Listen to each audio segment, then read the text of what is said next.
बाली नगर नाम का एक गांव था।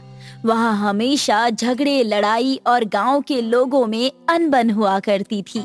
ये गुरजोत भी ना, आने दो उसे बस। उसकी खैर नहीं। उसके खेत का सारा पानी मेरे खेत में भरा हुआ है। मेरी आलू की खेती अगर थोड़ी भी खराब हुई ना तो उसकी खैर नहीं। दूसरी तरफ गुरजोत अपनी ही धुन में गुनगुनाते हुए वहाँ से आ रहा था। ला ला ला ला ला ला ला ला ला ला, मैं हीरो बनूंगा, मारूंगा ठुमका, इससे जल जल के जलोगे तुम तिनका। हा, अरे वाह, मैं तो एक अच्छा गायक भी हूँ। अबे ओ गायक, ये देखो, तुम्हारे खेत का सारा पानी मेरे खेत में आ रहा है। जल्दी से जाकर अपना मोटर बंद करो, तुम्हारा खेत तो पहले ही भर चुका है। लेकिन मैंने तो कोई भी पानी नहीं खोला, मेरा मोटर तो बिगड़ा हुआ है। तो ये पानी कहाँ से आ रहा है खेत में? मुझे तो कुछ समझ में ही नहीं आ रहा। ये तो तुम्हारा काम है पता लगाना। मैं तो अपना खानदानी रेस्टोरेंट खोलने जा रहा हूँ। अब क्या करें, तुम्हारे पिताजी हैं ही बावर्ची। मेरे पिताजी को देखो, वो कितने बड़े जज हैं, उनकी लोग कितनी इज्जत करते हैं। और एक तुम और तुम्हारे पिताजी हैं। लोगों के आसपास से भी अगर निकल जाए ना तो उनमें से बदबू आने लगती है। छी छी छी छी छी। गुरजोत प्रथम की बात सुनकर गुस्से से वहाँ से चला गया और जाकर अपने छोटे से रेस्टोरेंट का काम करने लगा। अरे क्या हुआ बेटा, आज तुम इतने गुस्से में क्यों हो? आज फिर किसी से बहस हो गई क्या? हाँ हो गई, आपके परम मित्र प्रेमानंद जी के बेटे प्रथम से। अपने पिताजी की नौकरी का कितना घमंड दिखाता है वो। ये बात मुझे बिल्कुल पसंद नहीं आती। बेटा, वो जिस मुकाम पर है उसके लिए तुम मेहनत करो और तुम भी हासिल कर लो। मैंने कितनी बार समझाया है कि किसी की बातों का बुरा नहीं मानते। हमेशा एक कान से सुनो और दूसरे कान से निकाल दो। ठीक कहा पिताजी आपने। मैं भी एक अच्छा वकील बनकर आपको दिखाऊंगा। एक तरफ गुरजोत कड़ी मेहनत और परिश्रम करके वकील बनने की चाह को लेकर आगे बढ़ रहा था। दूसरी तरफ प्रेमानंद जी, जो कि काबिल और सफल जज थे। उनका बेटा प्रथम कामचोर और बहुत ही अकड़ू था। माय लॉर्ड, इस मुजरिम ने इस पाप भरी दुनिया में भी समोसे चुराए हैं। मेरे क्लाइंट का ये कहना है कि ये समोसे की सिर्फ पपड़ी खाया करता था और अंदर का आलू हमेशा नहीं खाता था, उसे वेस्ट कर देता था। और चोरी करते वक्त भी इस मुजरिम ने यही किया। अंदर का आलू इसने नहीं खाया और ऊपर की सारी पपड़ी ये खा गया। ये बिल्कुल गलत इल्जाम है डॉक्टर साहब मुझ पर। मेरा मतलब है जज साहब मुझ पर। अंदर का आलू मैं इसलिए नहीं खाता हूँ क्योंकि मुझे गैस हो जाती है। इसका मतलब तुम कबूल कर रहे हो कि तुमने ही वो समोसे खाए हैं। देखा माय लॉर्ड, कैसे मेरे झांसे में आकर इस मुजरिम ने सच कह दिया। सारे सबूतों और गुनाहों को मद्देनजर रखते हुए ये अदालत ये सजा सुनाती है कि झिंगरू के 1000 समोसे दुकान वाले को बनाकर या बनवा कर देने होंगे। Case is adjourned. नहीं, ये नहीं हो सकता। मैंने ये सुना है कि अदालत को सबूत चाहिए। तुम्हारे पास है कोई सबूत? मुझे यहाँ तक सबूत की दुर्गंध आ रही है। यह दुर्गंध उसे समोसे को खाने से हुई है। ले जाओ इसे। बेटा, आ गए तुम? कैसा रहा तुम्हारा दिन? और तुमने फिर से उसी जयंती लाल के बेटे गुरजोत से झगड़ा कर लिया। कम से कम अपने पिताजी का हाथ तो व्यापार में बटाता है वो। तुम्हारी तरह तो नहीं है। अपने बाप के पैसों पर अय्याशी तो नहीं कर रहा। क्या आप भी पिताजी, हमेशा आप मेरे पीछे ही लगे रहते हैं। मेरी की हुई मेहनत और काम आपको तो जैसे दिखता ही नहीं। दोनों बाप अपने अपने बेटों की बहुत चिंता करते थे। इस वजह से जयंती लाल और प्रेमानंद मिलकर बातें करने लगे। सबको लगता है मैं जज हूँ, मैं सुखी से हूँ। कोई मेरी तकलीफ देखता ही नहीं। ना कोई मुझसे आकर पूछता है कि मैंने क्या किया, कैसे अपना जीवन तकलीफों के सहारे गुजारा। सबको अपने अपने हित की ही पड़ी है बस। और मुझे ये जिंदगी मेरे बेटे को नहीं देनी। तो मेरी कौन सी अच्छी जिंदगी है? अगर इनकी माएं होती तो ये नौबत ना आती। मेरे पास एक अच्छा उपाय है, तुम कहो तो मैं बताऊं? जयंती लाल और प्रेमानंद ने चाल चली और घर नहीं गए। दोनों बेटों को शक होने लगा। प्रथम और गुरजोत दोनों ही सहम गए और अपने अपने पिताजी को ढूंढने निकल पड़े। पता नहीं कहाँ चले गए पिताजी। 3 दिन हो गए, घर नहीं आए। इसी कारण मैं दुकान नहीं खोल पा रहा। हे भगवान, कृपा करके उनकी सुरक्षा करना। यार ये पिताजी कहाँ चले गए? उस दिन रात को क्या कहा था मुझे याद भी नहीं, ढूंढना होगा। अरे गुरजोत, तुम यहाँ क्या कर रहे हो? तब गुरजोत ने अपनी सारी समस्या बताई। दोनों सदमे में आ गए। उतने में ही वहाँ पर एक डाकिया आया और चिट्ठी देकर कहने लगा, ये चिट्ठी तुम दोनों के नाम पर आई है। लाओ, मैं पढ़कर देखता हूँ। तुम दोनों के पिताजी को हमने कैद करके रखा है। अगर उन्हें खुश देखना चाहते हो तो इस पते पर जल्दी पहुंचो, वहां तुम्हें एक और चिट्ठी मिलेगी। हमें तुरंत उस जगह पर जाना चाहिए, वरना कोई बड़ी परेशानी ना हो जाए। हे भगवान, सब ठीक कर देना। मैं तुम्हें खूब सारे प्रसाद भोग लगाऊंगा। गुरजोत और प्रथम उस जगह पर जाते हैं और वहाँ जाकर दोनों की आंखें फटी की फटी रह जाती है। वहाँ जाकर वो देखते हैं कि एक शानदार अदालत और रेस्टोरेंट बना हुआ है। अरे वाह, क्या बात है! कितना सुंदर रेस्टोरेंट बना है। लेकिन अदालत रेस्टोरेंट, ये है क्या? मेरा मतलब अदालत में रेस्टोरेंट है या रेस्टोरेंट में अदालत? अरे हाँ, यहाँ एक चिट्ठी भी होगी। कुछ ही दूर में उन्हें एक बोर्ड नजर आया। बोर्ड पर लिखा है, तुम दोनों को मिलकर इस अदालत रेस्टोरेंट को चलाना है, वो भी सफलता पूर्वक, और तब जाकर तुम दोनों के पिताजी को छोड़ा जाएगा। हमारे पास इसके सिवा कुछ और करने को है भी नहीं। अपने पिताजी को बचाने के लिए मैं तो ये करने के लिए तैयार हूँ। गुरजोत और प्रथम दोनों अपने अपने पिताजी के चंगुल में आकर फंस गए थे और उन्होंने अदालत रेस्टोरेंट चलाना शुरू कर दिया।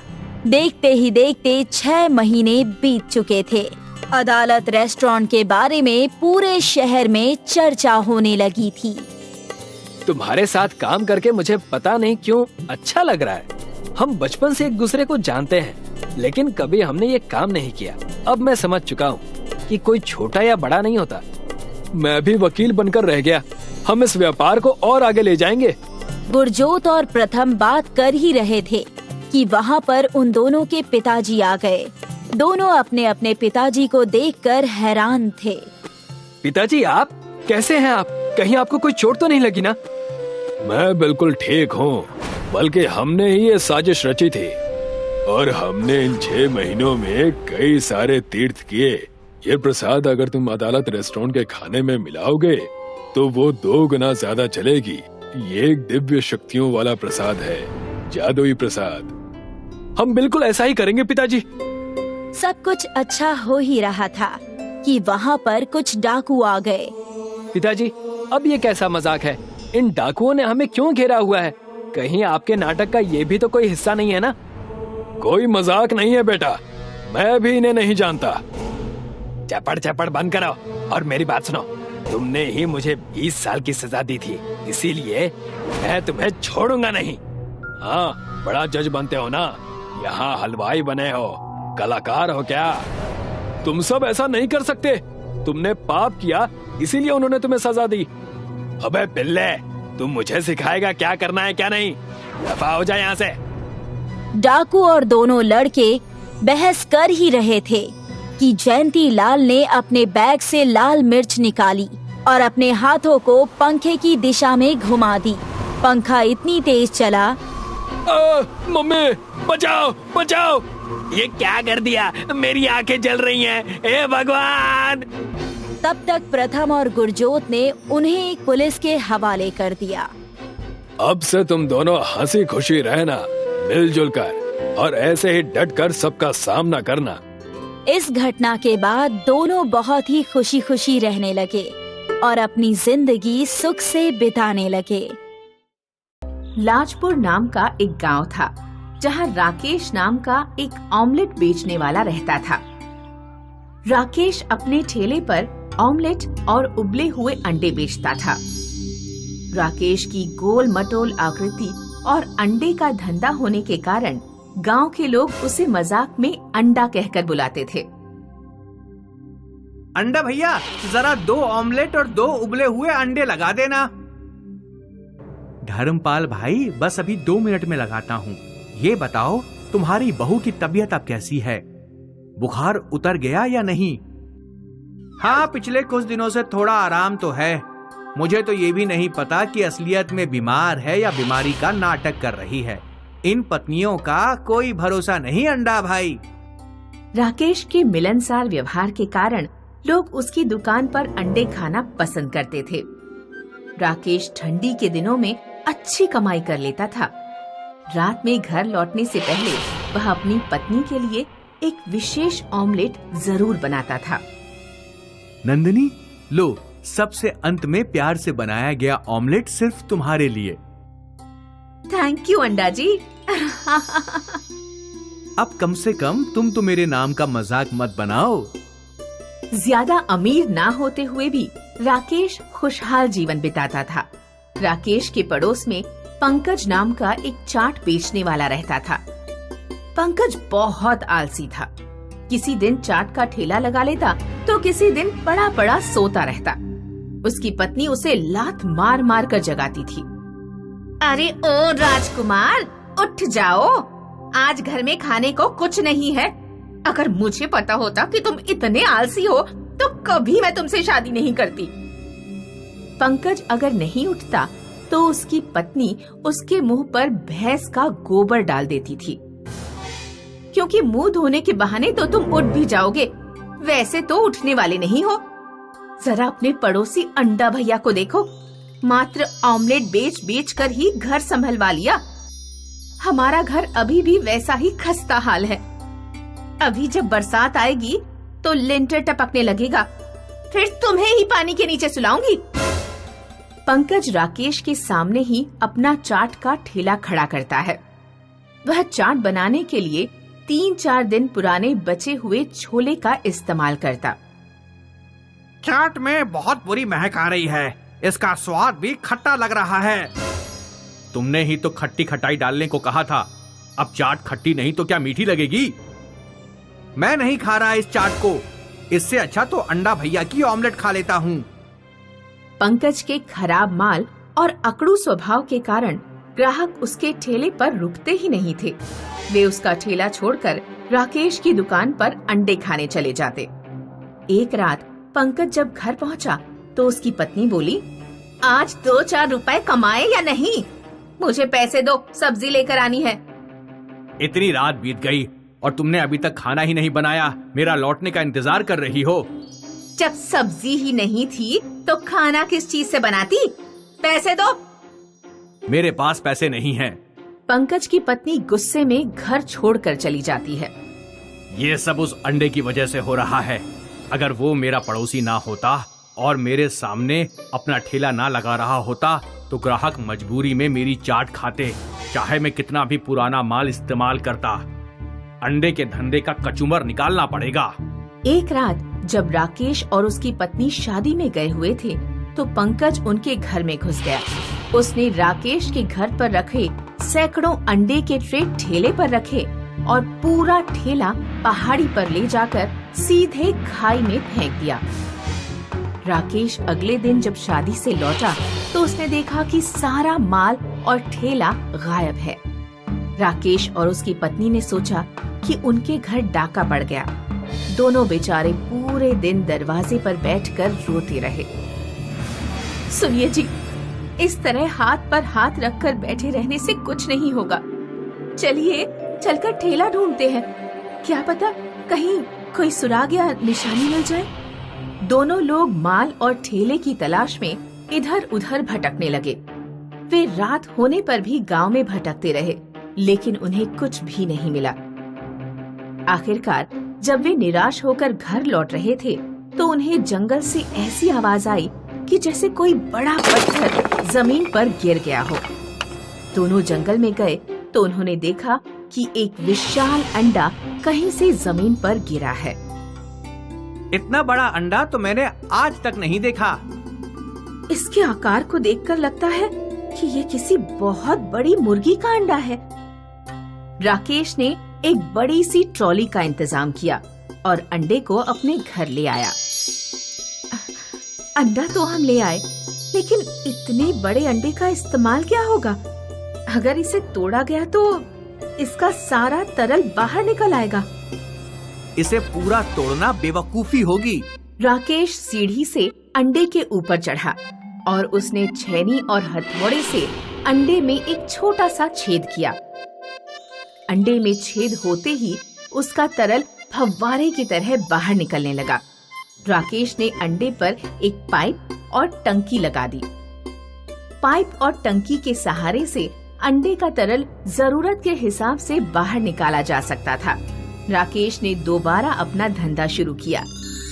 दूर दूर गांव के लोग इतने बड़े अंडे का ऑमलेट खाने के लिए आने लगे। राकेश का मुनाफा पहले से भी 2 गुना हो गया। लोग अंडा खाने नहीं बल्कि देखने भी आते थे। उधर पंकज राकेश की बढ़ती कमाई देखकर जलकर राख हो जा रहा था। बड़ा अंडा, इसे भी खाई में फेंक दूंगा। राकेश और उसकी पत्नी सुबह अधियारे ही उठ जाते थे। एक दिन पंकज उनके घर कुछ सुबह सुबह पहुंच गया। उसने राकेश और उसकी पत्नी पर बेहोश करने वाला स्प्रे छिड़क दिया। राकेश और उसकी पत्नी बेहोश होकर गिर गए। फिर पंकज ट्रैक्टर और ट्रॉली से विशाल अंडे को पहाड़ी पर ले गया। इतने बड़े अंडे को खाई में फेंकने से पहले इसे कुल्हाड़ी से फोड़कर देखूंगा। इसे फोड़ने में बहुत मजा आएगा। पंकज ने जोर से अंडे में कुल्हाड़ी मारी। अंडे से पानी का इतना तेज प्रेशर निकला कि पंकज के पांव जमीन पर टिके नहीं रह सके और वह खाई में गिरकर मर गया। रेगिस्तान के पास कनिष्कपुर नाम का एक गांव था। गांव में भयानक गर्मी पड़ती थी और पानी की बहुत किल्लत थी। पूरे गांव में सिर्फ एक ट्यूबवेल था, जिस पर सुबह शाम सिर्फ 2 घंटे के लिए पानी आया करता था। इसलिए ट्यूबवेल पर पानी की लंबी लाइन रहती थी। गांव में मुरारी नाम का एक डबल रोटी बेचने वाला रहता था। उसे सुबह सुबह गांव में डबल रोटी बेचने जाना होता था, इसलिए वह ट्यूबवेल पर हमेशा देरी से पहुंचता और उसे लंबी लाइन के सबसे आखिर में लगना पड़ता। लो देखो गांव वालों, मुरारी आज फिर से सबसे देर से आया है। इसका नंबर आने तक ट्यूबवेल में पानी आना भी बंद हो जाएगा। एक दिन गांव में कहीं दूर से चलता हुआ एक बूढ़ा आदमी आया। उसके सफेद बाल और चेहरे की झुर्रियां बता रही थी कि उसकी उम्र 100 से ऊपर है। बूढ़ा आदमी पसीने से तरबदर और गर्मी से बेहाल था। उसने ट्यूबवेल पर लाइन में खड़े लोगों को देखा। गांव का एक आदमी ट्यूबवेल से मटका भरकर ला रहा था। बूढ़े आदमी ने उससे पानी मांगा। बेटा, जरा 2 घूंट पानी पिला दोगे? बहुत प्यास लग रही है। नहीं बाबा, मैं सुबह 4 बजे से लाइन में लगा हूँ। बड़ी मुश्किल से पानी मिल पाया है। मेरे घर पर सब प्यासे हैं। बूढ़े आदमी ने दूसरे आदमी से पानी मांगा। उसने भी पानी देने से इनकार कर दिया। जितने भी लोग ट्यूबवेल से पानी का मटका भरकर लाते, बूढ़ा आदमी उनसे पानी मांगता, लेकिन सभी ने बूढ़े आदमी को पानी की किल्लत के बारे में बताया और पानी देने से इनकार कर दिया। मुरारी की हमेशा की तरह सबसे अंत में ट्यूबवेल पर पानी भरने की बारी आई। मुरारी का मटका 1/3 ही भर पाया कि तभी ट्यूबवेल का पानी चला गया। लगता है आज इतने से ही संतुष्टि करनी पड़ेगी। मुरारी जब मटका लेकर लौटने लगा तो बूढ़े आदमी ने उससे भी पानी मांगा। बेटा, क्या 2 घूंट पानी पिला दोगे? बहुत प्यास लग रही है। मुरारी ने बूढ़े की आंखों में देखा तो उसे दया आ गई। उसने अपना घड़ा बूढ़े को दे दिया। बूढ़े आदमी ने घड़े से पानी अपने मुंह में डाला और वह सारा पानी पी गया। बूढ़े ने मुरारी को खाली घड़ा पकड़ाया, ढेर सारी दुआएं दी और चला गया। मुरारी जब घर पहुंचा तो उसकी पत्नी बोली, पानी इधर ले आओ, मुझे सब्जी बनानी है। आज पानी नहीं है। मुरारी ने पत्नी को सारी बात बताई। गांव वाले ठीक कहते हैं, तुम वास्तव में महामूर्ख हो। सारा पानी उस बूढ़े को दे आए, अब मैं सब्जी कैसे बनाऊं? वो बहुत प्यासा था। अगर मैं उसे पानी नहीं देता तो मैं खुद को माफ नहीं कर पाता। आज सब्जी रहने दो, सलाद खाकर ही काम चला लेंगे। अगले दिन मुरारी मटका लेकर ट्यूबवेल पहुंचा। सब लोग पानी लेकर जा चुके थे। मुरारी ने हमेशा की तरह सबसे अंत में पानी भरा। मुरारी के मटके में ट्यूबवेल से पानी की जगह सोना गिरने लगा। उसका पूरा मटका सोने से भर गया। मुरारी मटका लेकर भागता हुआ घर पहुंचा। उसकी पत्नी भी दौड़ती हुई उसकी तरफ चली आ रही थी। मुझे तुम्हें कुछ दिखाना है। ये देखो, ट्यूबवेल ने मेरा घड़ा सोने से भर दिया। मैं भी तुम्हें कुछ दिखाना चाहती हूँ, घर चलो। मुरारी ने देखा कि उसके घर पर रखे सारे खाली घड़े पानी से भर चुके हैं। मुरारी समझ गया कि यह सब उस बूढ़े आदमी के आशीर्वाद से हुआ है। पानी और धन संपत्ति को हम अकेले नहीं रखेंगे, इसे हम दूसरों को भी बांटेंगे। मुरारी ने गांव के लोगों को अपना पानी बांटा और गरीब लोगों को कुछ सोना भी दिया। गांव के मुखिया को जब ये बात पता लगी कि ट्यूबवेल सोना दे रहा है, मुरारी सबसे अंत में मटका भरता है, इसलिए शायद ट्यूबवेल उसे सोना देता है। मैं भी अपना पानी सबसे अंत में भरूंगा। मुखिया सुबह अंधेरे ही लाइन पर लग गया। अरे मुखिया जी, आज आप लाइन में क्यों लगे हैं? आपको तो बिना लाइन में लगे पानी भरने का अधिकार है। जाइए और पानी ले आइए। नहीं, आज से मैं भी लाइन में लगकर ही पानी लूंगा। लगातार 4 घंटे खड़े रहने के कारण मुखिया के पैर दर्द करने लगे, लेकिन सोना पाने के लिए वह खड़ा रहा। अंत में जब उसने अपना मटका भरा तो ट्यूबवेल से उसके मटके में सिर्फ कुछ बूंद पानी गिरा। सोना कहाँ है? इतनी देर में लाइन में खड़ा रहा सिर्फ इसलिए कि मुझे सोना मिल सके, और इस ट्यूबवेल ने मुझे सिर्फ पानी की कुछ बूंदें दी। लगता है ट्यूबवेल में कोई जादू नहीं। जादू जरूर मुरारी के मटके में होगा। मुखिया मुरारी के घर गया और मुरारी से बोला, अरे मुरारी भाई, सब ठीक ठाक तो है? हाँ चाचा, आपकी दुआ से सब कुछ अच्छा है। मुझे जरा कुछ देर के लिए वो मटका दे दोगे जिसमें तुम ट्यूबवेल से पानी भर कर लाते हो? हाँ हाँ चाचा, क्यों नहीं। निर्मला, जरा मटका ले आना। मुखिया इस बार मुरारी का मटका लेकर ट्यूबवेल पर पहुंचा। उसने मटका भरा, लेकिन अब भी ट्यूबवेल से सोना नहीं निकला। मुखिया ने गुस्से से मटका जमीन पर पटक कर तोड़ दिया और ट्यूबवेल भी तोड़ने लगा। गांव के एक आदमी ने ये सब देखा और वह शोर मचाने लगा। अरे गांव वालों सुनो, लगता है हमारा मुखिया पागल हो गया है। वो ट्यूबवेल तोड़ रहा है। अगर ट्यूबवेल टूट गया तो हम सब प्यास से मर जाएंगे। गांव वाले ट्यूबवेल पर पहुंच गए और उन्होंने मुखिया को पकड़कर ट्यूबवेल से दूर कर दिया। मुझे सोना चाहिए, सोना। इस ट्यूबवेल ने मुरारी को सोना दिया है, तो मुझे भी सोना जरूर मिलना चाहिए। आखिर मैं इस गांव का मुखिया हूँ। मुखिया जी, मुझे ट्यूबवेल ने सोना नहीं दिया। ये सब तो एक बूढ़े आदमी के आशीर्वाद से हुआ है, जिसे मैंने पानी पिलाया था। मुखिया जी, आज से आप हमारे मुखिया नहीं हैं। हम सब अपनी सहमति से मुरारी को गांव का मुखिया चुनते हैं। इस तरह सिर्फ एक अच्छा काम करने के कारण मुरारी की पूरी जिंदगी बदल गई और वह खुशहाल जीवन बिताने लगा।